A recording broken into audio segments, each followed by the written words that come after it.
आज हम कर्म के बारे में कुछ बात करेंगे कि कौन से कर्म होते हैं जो हमें संसार में नहीं बांधते।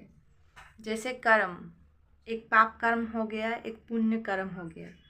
ठीक है, ये दोनों ही कर्म हमें बांधते हैं, क्योंकि इसमें जैसे आप पुण्य कर्म करोगे, दान पुण्य कर रहे हो, तो उसका अच्छा फल आएगा, सुख मिलेगा उससे। ठीक है, और एक पाप कर्म कर रहे हो जिसके फलस्वरूप आपको दुख मिलेगा।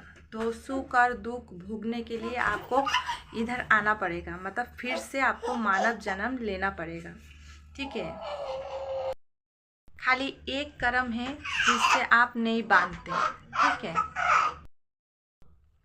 अगर आप निष्काम काम करते हो, मतलब कि जिसमें कामना रहित होकर आप कोई काम करते हो, तो उसमें आप नहीं बांधते, मतलब उसके लिए आपको ये मनुष्य जन्म लेना नहीं पड़ता।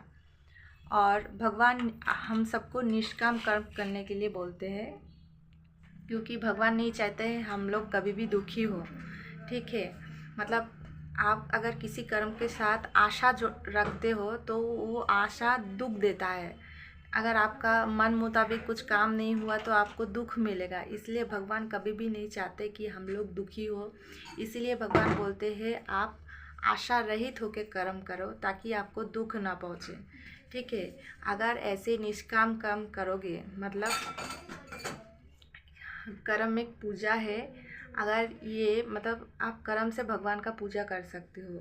अगर आप अपने सारे कर्म को भगवान को समर्पित कर देते हो, मतलब भगवान के लिए सारा कर्म करते हो, ये सोचते हो कि खाना भी हम खा रहे तो भगवान के प्रसाद ही मान के खा रहे हैं, पानी भी पी रहे तो भगवान का प्रसाद भगवान ने दिया है इसलिए पी रहे हैं। हाँ, घर में भी फैमिली में अब रहते हो तो ये सोच के रहो कि फैमिली में जो लोग मिला है, फैमिली में माँ बाप बच्चा जो कोई भी है, आपकी इनके प्रति ड्यूटी है खाली, तो फिर आप इस पे बंधोगे नहीं।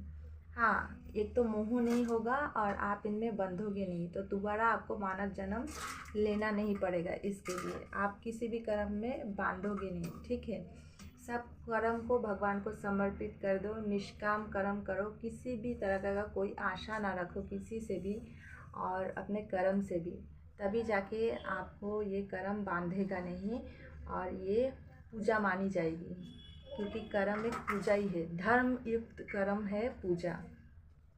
ठीक है, और अधर्म करोगे तो फिर पाप भोगने, एक तो नरक में भी मिलेगा, ऊपर से आपको आना पड़ेगा इधर भी, कहीं दुगना रिटर्न होके आपको भोगना पड़ेगा।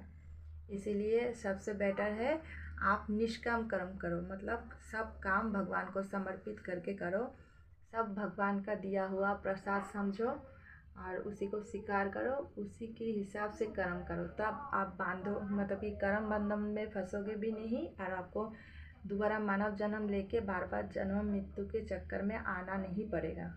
ठीक है, आप ऐसे ही भगवत प्राप्ति आपकी हो जाएगी अगर आप ऐसे कर्म करते हो तो।